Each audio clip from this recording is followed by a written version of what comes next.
Hi friends, welcome to Growing as Grown-Ups, where we believe each of us has the opportunity to keep growing in ways that can fundamentally improve our life effectiveness, our leadership influence, and our well-being. Through interviews, stories, and practical principles, we explore how you can accelerate your growth and unlock your potential to make the difference you want to make. And now, your hosts from the Leaders Lyceum, Dr. Sarah Musgrove and Dr. Keith Eigel. Hi, everybody, and welcome back to the Growing as Grown-Ups podcast. Sarah, I'm so excited for our guest today, and what a remarkable story. You know, we've shifted gears a little bit to talk with people who have expertise in certain arenas, but we can't get away from the challenge grows you kind of thing. And I'm not going to give away anything about this story, but it is a remarkable story. I mean, I too am so excited for people to hear my conversation with John Ramstead, our guest today. We don't know him, right? This was the first time I had met him and just was so inspired by his story and so just in line with everything that he is trying to do with his work. And so it was a really, really fun, easy conversation with him. He has a big passion for helping people find their purpose. In fact, the book that he is releasing today, this podcast comes out on the day that his book is also releasing, is called On Purpose with Purpose. I mean, and when the word purpose is in the title of your book twice, you know you mean it. But John is a speaker, an author, a consultant, a coach. But before that, he had a long stint in the business world, starting companies, leading companies. But before that, he was a Navy combat pilot and had just been selected to go to Top Gun Academy. And this, I guess, happened right in the time when the Top Gun movie came out. So it was a big deal. And you'll hear kind of in his story briefly what happened to that. But his message is really great. And with that, I say we just jump into it. Let's jump in. John Ramstead, I'm so excited to have you on the podcast today. I think you are the first guest. I know. You are the first guest that we have had on our podcast that I don't know, that I've never met before today. So I'm really excited to hear more about your story. You came highly recommended by a colleague of ours, and I have read your book and done my homework. And so I'm really excited to hear your story and hear your message and introduce you to our listeners and our community. So thank you for being on the show. Yeah, thank you for having me, Sarah. And just our pre-conversation before we hit record, my goodness, you're just so likable and so welcoming. And I'm sure everybody you work with and your clients and your audience just love you. So thank you for having me into your world. Oh, that is too kind. Well, thank you. So like I said, I was given an advanced copy of your book that is going to be released by the time this podcast is aired, which is exciting. It is On Purpose with Purpose. So I read that. I've listened to some of your podcasts just because I thought I want to know who this guy is that I'm talking to, and realized that we have so much in common in terms of our mission and our kind of, in your language, our vision for what we're trying to accomplish. And the two big things that stood out to me in terms of where there's great overlap that I would love to just hear more about as we get into our conversation is you mentioned that the leadership industry tends to really focus on kind of the what, why, and how of leadership, right? Really talking about what you need to be doing as a leader. And for you and for us at the Lyceum, it's more about who you want to be as a leader, who you should be just as a human being, and focusing on yourself as a person and growing yourself as a person. Because for me, I don't know if this metaphor resonates with the world. The way I explain it to people is that for me, working on who you are as a person is like upgrading the operating system, right? Like you think about all completely. The updates that happen on your phone, so that when you add the apps, when you add the skills, when you add the best practices, they function more effectively because you are a more grounded person. And it sounds like that's something that you value as well, that who you are as a leader. So I love that about you. Well, yeah. Well, think about it. Like, what are we up to? An iPhone 12. If I had an iPhone 6 and I was trying to run today's apps, I would be frustrated constantly. And Yeah. here's what I found, Sarah. In the US, which kind of blew me away as I did some research, we spend 24 billion with a B a year on leadership training in corporate America. And let me ask you guys a question. Does anybody feel like we have a leadership crisis, not just in Washington, but like in our companies, in our communities? And if you actually look at all this money that's spent, that is focused, I think the leadership industry is actually doing, they've actually figured out what they are good at selling. And that is processes and policies and new initiatives all around the whys and the whats and the hows. But here's what I found is, let's say I come in and hire you and Keith, and you guys give it in, and I have this goal for my company and my team, and you give me your best stuff, your best coaching, your best processes. But if I'm a flawed person, if I'm that iPhone 6, I am not going to get the results that I'd hoped for, that maybe other clients that you've had have been able to get. And so what I realized is becoming that best version of yourself, really understanding that operating system. What are some of those lies that we've let into our identity? It's like who we are. I mean, you have a degree in this, right? Industrial psychology. And I'd love to even hear your thoughts, but our identity is formed as we go through life with our own experiences, those things that people have said to us. When I was younger, somebody told me, it was an argument. People were angry. It was when I was getting in to start my first company, that I could never succeed as an entrepreneur, that I would fail and embarrass myself. And it was somebody I respected. Oh, wow. Now that turned out not to be true, but that was in the back of my head for years. And what I was doing is, what I realized looking back, because I had some really struggle in the beginning with business, was I was operating from a place to prove that person wrong. That was my primary goal, versus doing the right thing for me, my team, and my company. And I ended up succeeding and blowing that company up, that first one. But we have all this stuff that's all in the who we are that shows, it completely informs, without our knowledge, often how we think, the emotions that come up in all kinds of different situations, because it's out of that emotional place, how we're feeling, whether we're aware of it or not, is where we take actions from. And those actions over time lead to habits. And those also is what give us our results. So what I had to realize I had to do, a first step for me, and it was hard, was to take personal responsibility for how I thought, the emotions I had in different situations, the actions that I took, and the results that I had in life. And I could not blame them on anybody else. And I gotta tell you, that was hard to do. Yeah. But when I went through that and really understood that now, I actually am in control. I'm not at the mercy of somebody else, that life happens for me. It doesn't happen to me. For me, it was like the start of this inflection point where things just got gooder. How's that? Yeah.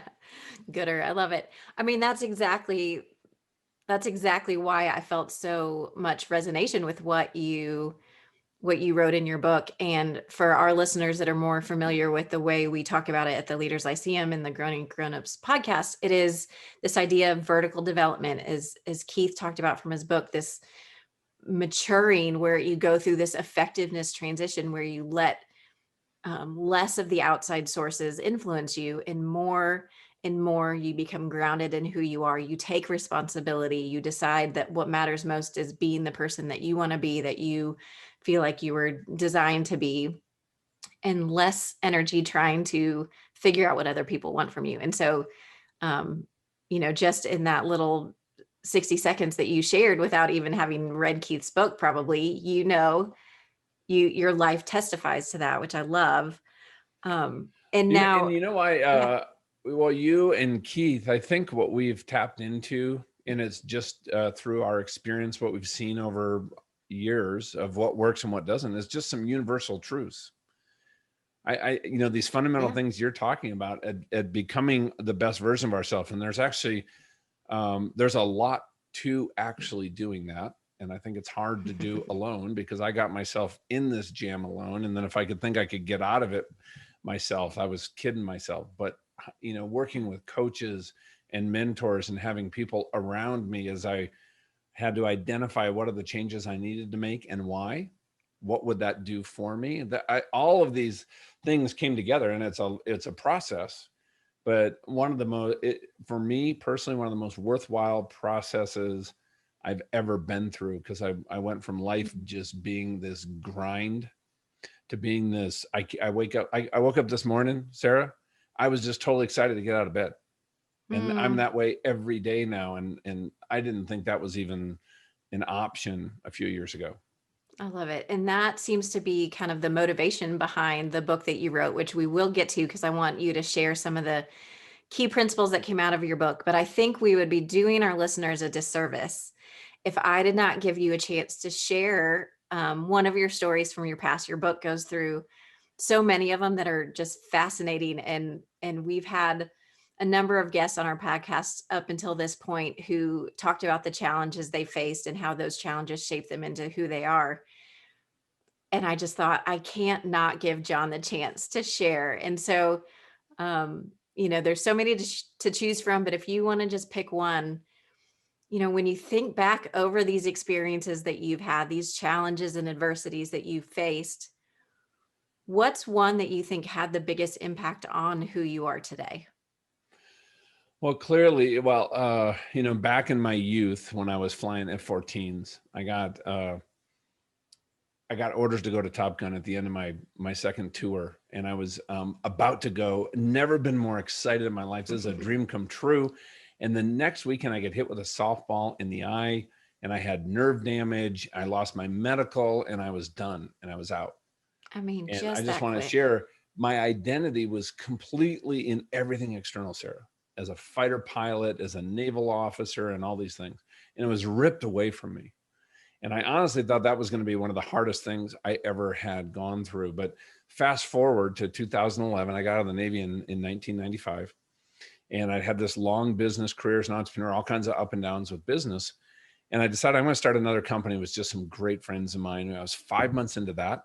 And I get invited to a retreat up in Montana I live in Denver, for a nonprofit called Family Talk that Dr. Dobson had started. A friend of mine was on the board. And one of the things that we're going to do, we're a small group, 15, 16 people. One of the things we're going to do is get on horseback and ride to the back of this beautiful property and have lunch. And I'm the first one saddled. And all of a sudden, my horse starts trotting out into this open area, and then he bolts and he takes off.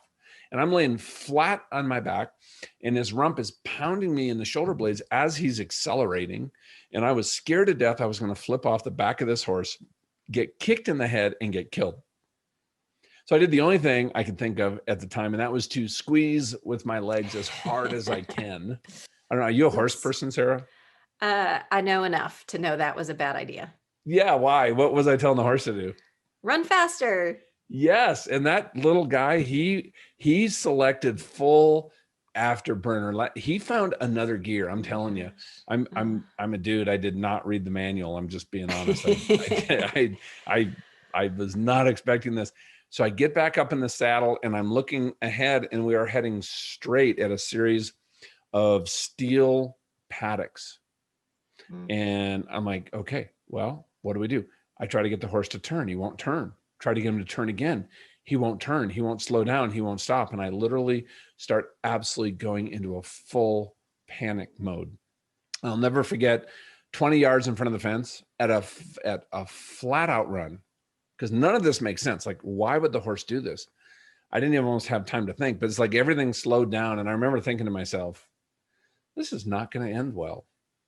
And that's the last thing I remember. Now, at a full gallop, the horse, somebody else who was watching this, there was other people there. He came in, he bucked so hard, he flipped over and landed on his side on the dirt and slammed into that fence rump first. But when he did that, he launched me Superman into this top 3-inch steel beam, and it hit me across the skull. I caved in the left side of my skull. I lost 8 teeth. I broke virtually every bone in my skull except my jaw and my right cheekbone. I broke my neck. I shattered my shoulder, and another one of the bars actually hit my rib cage, and I crushed my rib cage, and one of the broken ribs punctured my left lung. I woke up on the ground. It didn't end well. No, it did not end well. And just to put everything in context, what happened was I spent the next 5 weeks up there in a trauma center in ICU. I had, and then I spent 20 months here in Denver at Craig Hospital, the specialty hospital, with a severe traumatic brain injury. During that period of time, I had 23 surgeries, from minor to major reconstructive surgeries. And we heard from multiple doctors, though, during that time, that what happened to me was not survivable. I actually had a doctor just follow up with me out of the blue. This was a couple of years ago, and said, I was a doc in Iraq. I saw things I absolutely couldn't reconcile. I just want to share with you, I completely walked away from my faith because of what I saw. I could not reconcile it. But seeing you physically, medically, there is no explanation at all why A, you're alive, but B, that you can actually walk and talk and function. And because of that, I've actually completely reconnected to my faith. He called me just to thank me. It was a short conversation. I wanted to go longer, but here's what happened is, at the accident, I woke up and I was in more pain than I could even describe to anybody. And I was yelling and screaming and trying to get away from the pain. People were holding me down, and it's head injury. So the whole thing's kind of a bad experience for everybody around me. I wasn't even aware of this. I was just aware of the pain and the panic and the fear. And you know, when they say God won't give you more than you can handle, well, it's not true. I'm telling you that right now. But then all of a sudden, I was in God's presence. His love was absolutely just washing over me. It was personal. I remember the first thought I had was, I'm not worthy of somebody loved me like this. And then we had a conversation, Sarah, and I'm happy to go into detail about what happened, but I was given a second chance. And I was told I was going to be healed. Because what happened next is, and at the time where I was faith-wise, that just wasn't a big part of my life, to be honest with you, right? Like he shared some things that actually I found out later that were actually in the Bible. I didn't even know. Okay, so that's kind of where I was at. So this whole thing, the fact that God of the universe actually cared about me individually, was like this crazy new concept. But I opened my eyes and I said to everybody around me when I woke up, I said, hey, God's here. You don't have to worry. He said it's going to be okay. And there's a woman next to me who'd been a paramedic for 30 years. And she's like, yeah, I don't think so. She didn't share that out loud. It was an hour till Life Flight got there, and she did not think I was going to make it. Yeah, they probably thought you were delusional, like you were crossing over to the other side. But here's the deal. That entire hour, do you know, I laid there and I was in no pain. I did not complain of any pain. I was talking with him. Now I was repeating some questions. One of the guys described it like it was like your brain was trying to reboot from getting bonked on the thing. But they thought, from how I was showing up, that, you know, as a matter of fact, they called my wife and basically said, John got thrown off a horse up here in Montana. You need to come up and get him so you can bring him back to Denver. It should be okay. That's how normal I was acting in the moment. They get me to the hospital and assess me and call my wife and say, you need to get up here with the boys because it doesn't look good. They actually didn't think I'd make it through the night. Oh, wow. But here's something, you know, talk about how hard it was. I mean, I'm 45 years old. I'm starting a new company. My wife is staying home, homeschooling the kids. This is her dream, her calling, her purpose has been and always has been to be a mom. She was doing what she was designed to do. And then everything gets thrown upside down. For the next 2.5 years, she was my caregiver. We had to put the kids in school. We had no income for 2.5 years. I was in chronic pain, and I had this severe brain injury, and I'm sure you're familiar with this, the front left lobe, right? So my emotional control was not there. My social filters, executive functions. I was not the person that my kids even remembered for a very long time. But for me, looking at this, I just want to share 2 little points from this. I was sitting in my hospital bed. Or laying in my hospital bed in this trauma center. This is a few days after the accident, and the neurosurgeon walks in, and they have to do a craniotomy. They got to take everything off to fix stuff. And he's explaining this. It was just my wife in the room, and said, here's all the things that we have to do, but here's the chances of survival. What I heard is they're not good. And the chances of John being who you remember him to be is not the best either. But then he asked her, does John have a will, and more importantly, a living will? Like, well, that just kind of got real. Yikes. So they walk out of the room, and I'm laying there, and what I was convinced of, Sarah, was the next weekend was my funeral. Even though I just had this, near-death experience, but I was convinced in that moment, and I started playing the tape. I started saying, okay, what is it that everybody says? Well, at the front of the church, everybody says nice things because that's what you do. Right. But what did everybody say afterwards? Rooting around the back of the church for whatever food we have there, and what would they say a year later? And I honestly, I started thinking about, okay, are they going to be okay? My wife and kids, inheritance, right? That is what we leave to people. But then I started thinking of legacy. What have I left in my kids and in my wife? Have I lived a life so the use of my life would outlive my life? Have I shown my kids how to go through adversity well? Have I shown my kids how to be people of character? Have I shown my kids how to serve others in a way? Because I started thinking about all these amazing men and women in my life, Sarah, that had been mentors in the military, in business, when I failed as an entrepreneur, when I rose to the top of the corporate ladder. People that saw things in me that I didn't see in myself, and they challenged me, and they brought it out, and they pushed me. And I'm like, you know what, if this second chance is real, I'm going to completely rewrite my script and create a legacy that I would absolutely be proud of. So one of the things I did in that moment, go ahead, Sarah. No, it's just impressive. I mean, it's amazing. So keep going.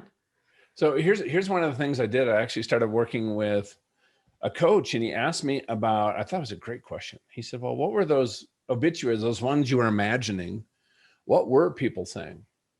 Right? And I said, if you were being real with yourself and you lived this life that you're talking about in the way that you have this chance to recreate, what would they say? It was this amazing conversation. And then what I decided to do is actually write that down. What was that obituary someday, 40, 50 years, hopefully from now, that my wife would say? What is it that if I lived a life and treated her this way and showed up as that best version of myself, not the person I was before the accident, because we can talk a little bit about that, and my kids. And here's the thing, Sarah, I haven't shared that with my wife, but I've actually shared it with some of my closest, what I call wingmen. And I've given them permission to ask me, hey, is Donna feeling like the most loved woman in the world today? Because that's in there. I'm like, oh, dude, why'd you call today? Like, why today? Should have called yesterday. Would have been good. You know what? I need to go apologize and go buy some flowers, and you can call me tonight. He's like, you know what? I'll do that. But having that accountability toward that for me. But here's what I realized was the person I saw in the mirror, and this was a process, was very flawed.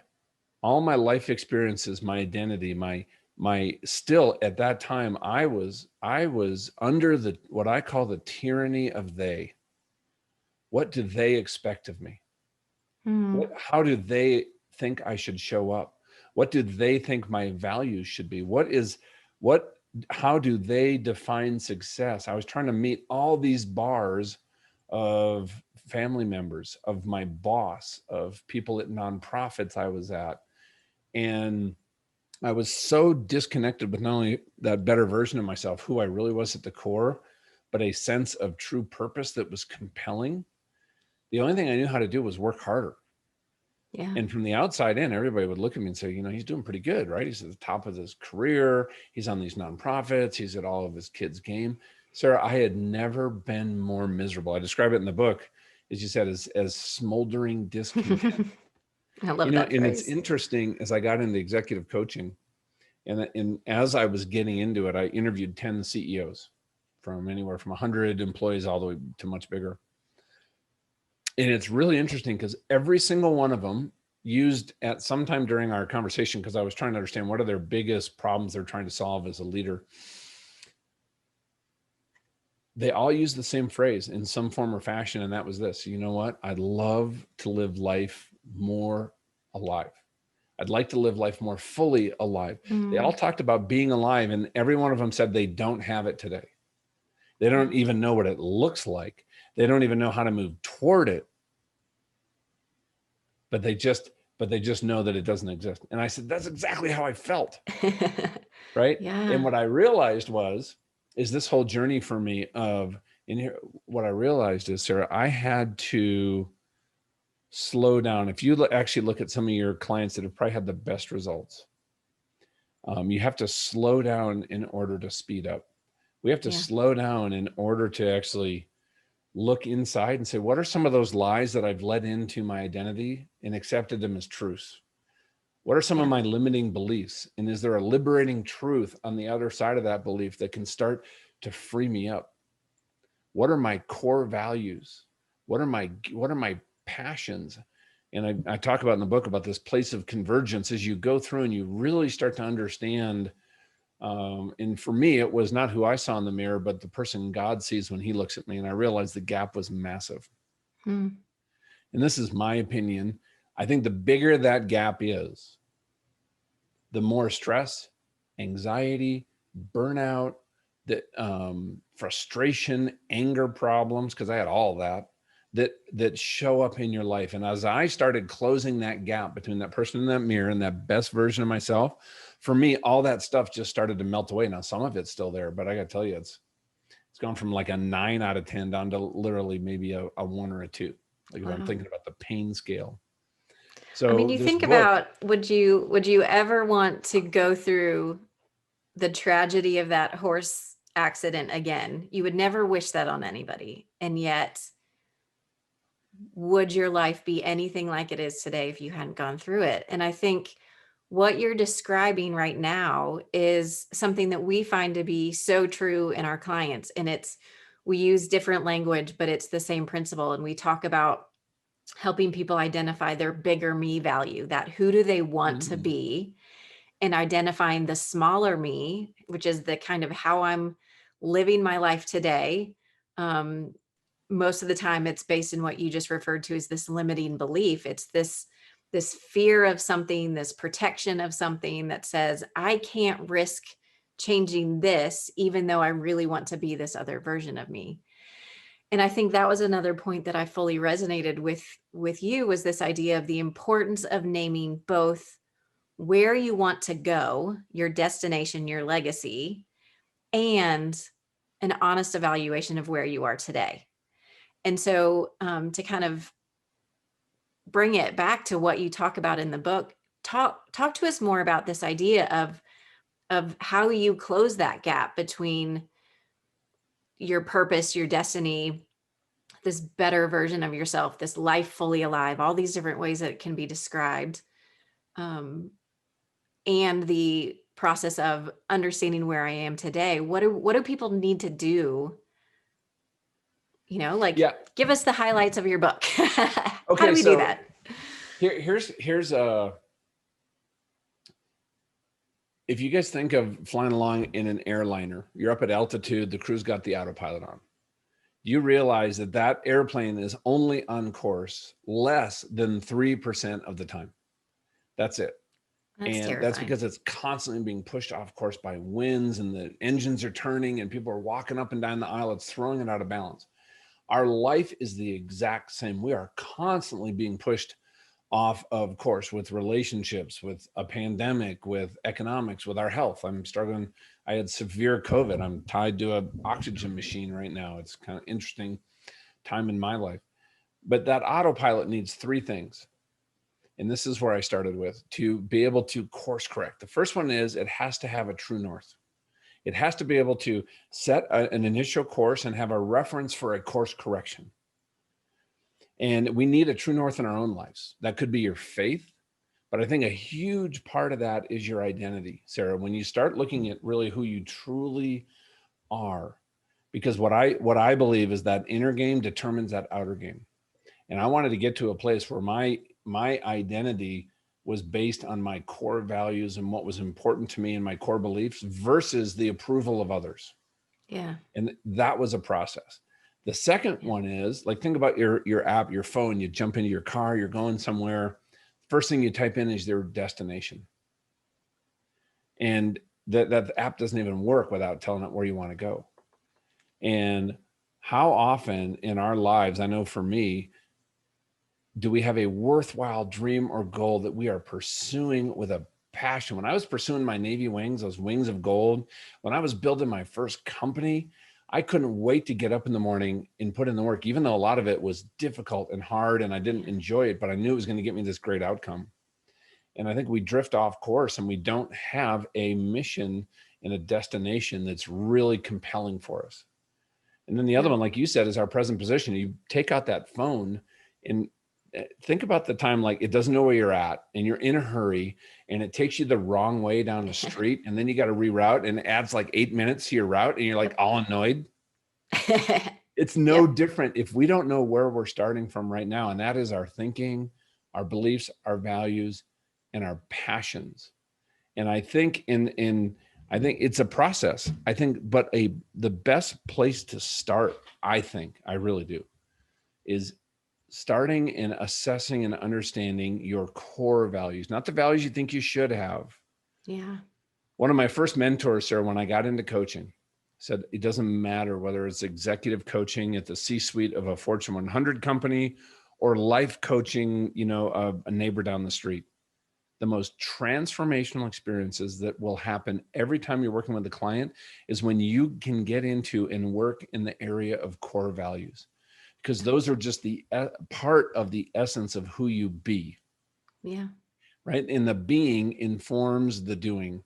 So if I could tell people to start with one place, that would be a great place to start. And I think that when you start to say, okay, if I say a core value is family, but before the accident, because that is one of my core values at the top of my list, but I'm working 70 hours a week. I'm out at either social functions or charity functions 2 or 3 nights a week, and I'm traveling constantly. Right? There is no evidence in my life that family is a core value. Yeah. Right? And that causes, so that is one place that I think you could start. And I think also just think back to all those moments in your life. Moments, I'm talking about an instant, that bright moment where you were just smiling, you're laughing, you're fully alive. It could be up in the mountains fly fishing. It could be celebrating a win with somebody in your family or somebody that you mentored. But what is that moment? And if you look at them, those moments, those bright moments, there's incredible evidence in there about your passions, your talents, and your gifting. And on the other side of that, what are some of those moments that you were at your worst, the most stressed, panic attacks, anxiety, butterflies in your stomach, you're about to just go into the bathroom and hurl? What was going on? Because I'll guarantee you, those were times where things that can give you some indications of what was it about yourself that you were crossing a line or you had to violate with how you are that was causing that feeling. I honestly, I've found for a lot of people is actually looking at some of those experiences can illuminate the positive, the good stuff in who they are as quickly as maybe looking at some of those bright moments. Oh my gosh, John, there's 1,000 things I want to say in what you said, because again, it's just so in line with what we believe and what we teach. So maybe I'll work backwards and that will help. But what you just said about finding those moments of frustration and that's what we use in a resource our listeners will have heard us promote over and over again because we believe in it so much, the growth gap tool, which is starting with what is frustrating you in life right now? What are your big persistent complaints? Because those are those areas where your core values are being violated or aren't being fulfilled. And by unpacking complaints, you get to identify those core values and then say, okay, why am I not living more into this? And that's the bigger me value in our language. And so it's so true. And we always joke here that we were taught as children not to be complainers, right? Oh, don't complain. And you don't want to be a complainer, but complaints do have value, right? Frustrations and moments of extreme stress, they have value when you use them as an opportunity to grow. So I think that's such a great point. And then core values, right? Again, I fully support that. I think it's so important. I think it's something that feels so touchy-feely and personal that a lot of times companies don't want, we have our company values, but they're not going to ask people to really do work on their personal values. but it's a part of our program. It's what we have people do, is think about values. We have these little decks of cards that are pretty similar to the list that you have in your book. I'll try to reference the cards that we use. You can get online for free, but we ask people to pick out their top 5 values and check their life for evidence that you're actually living, not just aspirational. Oh, I really want to be a generous person, but I haven't given money to anyone or in need ever. Okay, you're not living into generosity. But what we find, we have a name for it here in our program. We call them Lyceum casualties, because we don't tell companies this in advance. But what we have found, that in any group of 30 people that we work with, when we ask people to sit down and name their core values and evaluate their present position in light of those core values, 1 out of 30 people realizes that they're way too off course, and they leave their job and they go do something else. And we celebrate that, and we encourage the companies to celebrate it, that person it wasn't the right fit for this job anyways, that they're now doing something better with their life. You're going to find somebody who loves this. But it's just so true that taking the time to think about your core values and envision that future that you want, that at the end of your life, people would say, John lived according to these values. Right? I think sometimes, even for me, it's scary to say, I'm going to take a day. I'm going to go off by myself. I'm going to think about these things. I'm going to reflect on what I want to be true of my life in the future, what's true of my life now. It's like, I don't want to face the fact that I don't have clarity about the future and I'm not fully living into it today. It's like, oh, I know that it's not great. So let's just keep going. And I think that's where so many people in the world get stuck is, well, I'm successful. I got a job. I like what I do most days. We're doing good. Let's just keep going. Kind of that go with the flow mentality. Yeah, that's, well, so I had 2 thoughts as you were talking. I had a client, we went through the whole core values exercise, and he was all excited about it because he wanted to make some changes. And we get back and we're in a coaching session. He goes, hey, I did something this weekend. I don't know if I should have, but I'd done all this work. So I knew what I thought my core values were, and we're all together with our whole family and extended family. And I said, hey folks, I'm doing this exercise. So I'd love to go around the table, wife, kids, everybody, and just say, what do you observe in me? What do you think my core values are? Wow. Bold move. Oh my, some of it was very affirming. Some of it was some very candid feedback that he didn't even realize how he was showing up with some of the people closest to him. Wow. And another point you said, right, about generosity. I think something that we create, that I've done it myself many times, it is incredibly limiting to our potential, and that is dependent events. Let's say generosity is my core value. And now I say, well, when I make more money, when I get the pay raise, I will start giving. But we do these dependent events all the time. And what we're doing is we're taking off the table, challenging myself in the present. It's like deferring things. And so that said, here's what we're talking about is everybody's listening, to move into a life where you're just imagine just being fully alive. Imagine what keeps you up at night is dreaming about the future, or who you get to serve tomorrow, or what you get to do, or just the mystery and the wonder of what life holds in the morning. And what I found is, though, that we're talking change and growth, it does not occur until the pain of staying the same exceeds that pain of change. Yeah. And so this work on your purpose, your destination, whatever you want to call it, your leadership brand, your leadership legacy. I have an exercise when I work with clients. I have them write down almost an epitaph. Let's say it's 3 years from now and you get promoted. You're no longer in that position. What do you want to be known for by your team and in this company? And very few people have ever done that before, but it helps them to start realize the changes they need to make in the present to be more effective, to be better people, to be better leaders.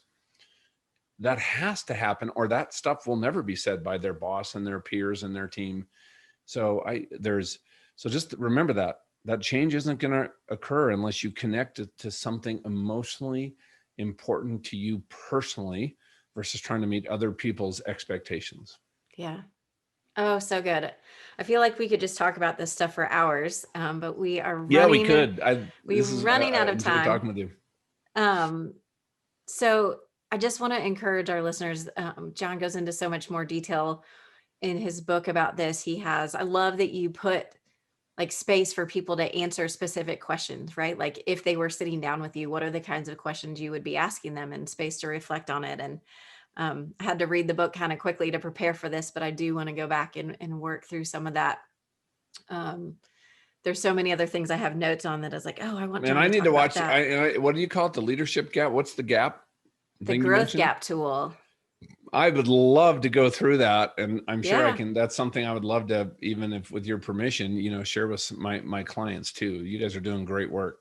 I will make sure to connect you with that Yes. after this podcast, and our listeners, you know how to find it. growinggrownups.com. Okay. I could keep going, but I'll stop. But John, let me just ask you, this episode is going to be coming out April 27th, right? Yeah, So a that's few the day weeks the from book where we're launches. recording. It is a book launch day. So where can people go to find your book, to find more about you? Where do we Super find you? simple. The company is Beyond Influence, and we want to help people have such a positive impact. They're leading in the lives of people that are beyond even their own influence, right? We're talking about creating a movement in a ripple effect, and we're seeing it. So beyondinfluence.com/book. And on that page, all the links to go buy it at Amazon, Barnes and Noble, Books A Million are there. And here's what we'd love if you guys are open: buy a book and then leave us a review. We're really trying to make this a bestseller because our community of leaders all over the world is trying to create a movement where we not only become better versions of ourselves, because when we do that for ourselves, we can then do that for somebody else. Yeah. And when I can look at everybody who works in around me, my sphere of influence, and see their unique value as a person versus an object or putting them in a box, all this stuff that's happening, I believe, in society, we could make a radical transformation of this society in the next 2 years, just starting with the power of one individual who makes a change in what they're doing. And it's happening all over the place. You guys are a part of it. We're doing our part, but we're just excited to see what could be when we stand up. I love it. I love it. And we are going to support you. We're going to give people the links to your website and where they can buy your book, On Purpose, with Purpose. I think it's such a great way to think about how to live life to be more fully alive. I love that statement. So John, thank you so much for your time. Thanks for joining our community and sharing your wisdom, your stories, your experience, your inspiration with us. And we will definitely keep in touch with you and support you as you continue in your work out in this space. So thank you so much. Sarah. Keep knocking them alive out there. You guys, you and your whole team are just doing amazing work, and your community is seriously fortunate and blessed to be with and around and working with y'all. Oh, thank you so much. Take care. See ya.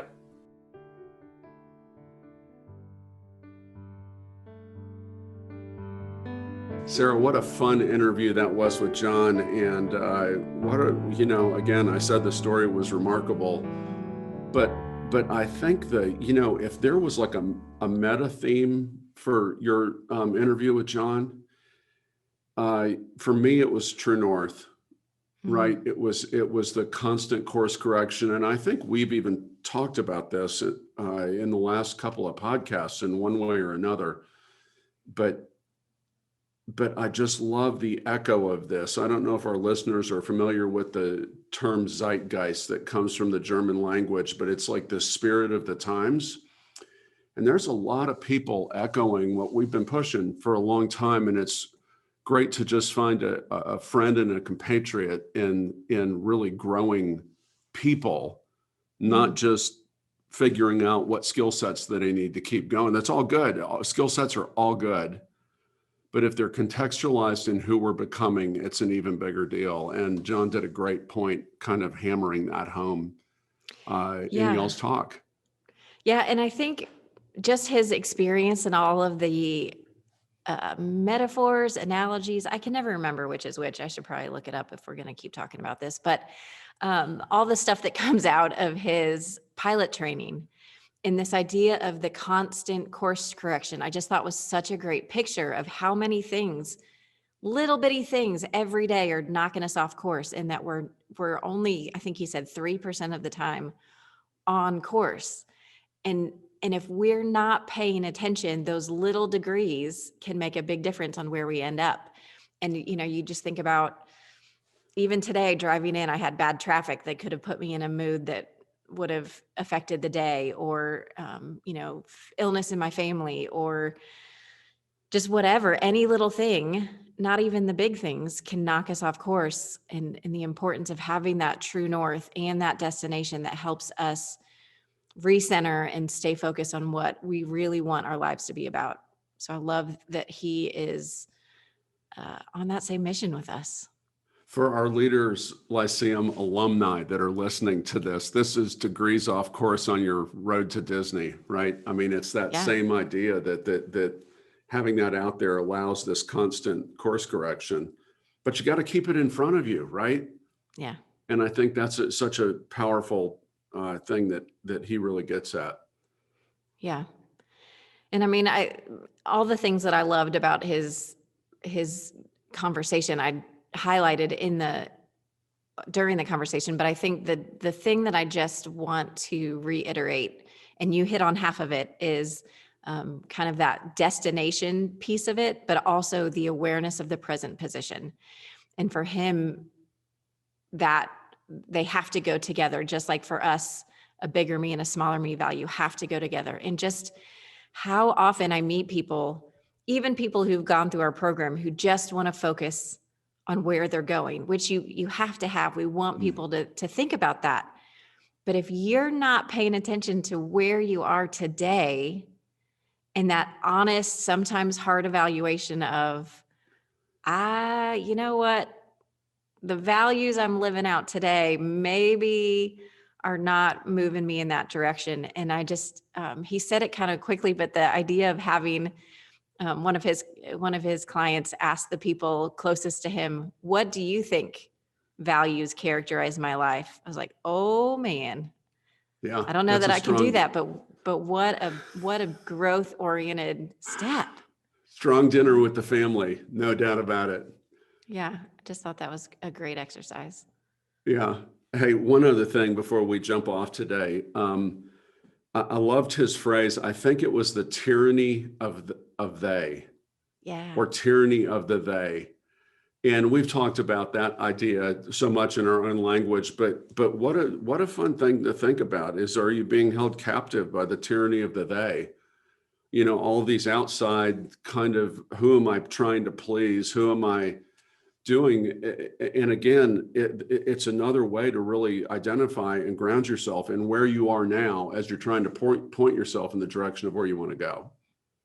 Yeah, I mean, that was a big part of the conversation we had a couple episodes ago, talking about vertical development and leader levels, and that effectiveness transition from level 3 to level 4 is essentially that letting go of caring so much what they want for me, what they think about me, what they need me to be, and saying, but who am I going to be? And I think, he, without knowing our curriculum, he speaks all the same truths and values that we believe. So it was so fun to talk to him. Yeah, you did not have a hard time squeezing in the growth gap tool to about 25% of y'all's conversation. It's just so good. It's so relevant. I know. And really fun to see somebody else who we've never met trying to live into the same kind of impact on a group. So listeners, we hope you guys enjoyed this. I mean, what a great conversation, Sarah, as always. And again, if you're interested in resources that can kind of help you on this journey, all of everything that the links to John's book, to website to things like that are all going to be in the show notes for this episode. But also, let me just remind you, growinggrownups.com. Go there. If you haven't already done the Growth Gap tool, if you haven't downloaded the PDF instructions, we've got courses up there that you can walk yourself through or walk yourself through with a friend. Go do it anyway. Yeah. And don't forget, if you do want to take the course, we have that promo code for you, podcast50. We want to give our listeners an extra boost to sign up for that. Everybody have a great couple of weeks. We look forward to seeing you soon, metaphorically. Thank you so much for joining us for another episode of Growing as Grown-Ups. Take a second and subscribe to the podcast so you don't miss any future episodes, and tell your friends. You'll find all of the goods related to this episode, including the transcript, videos, links, and other ways we can help you keep growing as a grown-up on our website, growinggrownups.com. Growth isn't easy, but it's completely within your reach. Until next time, journey well, friends.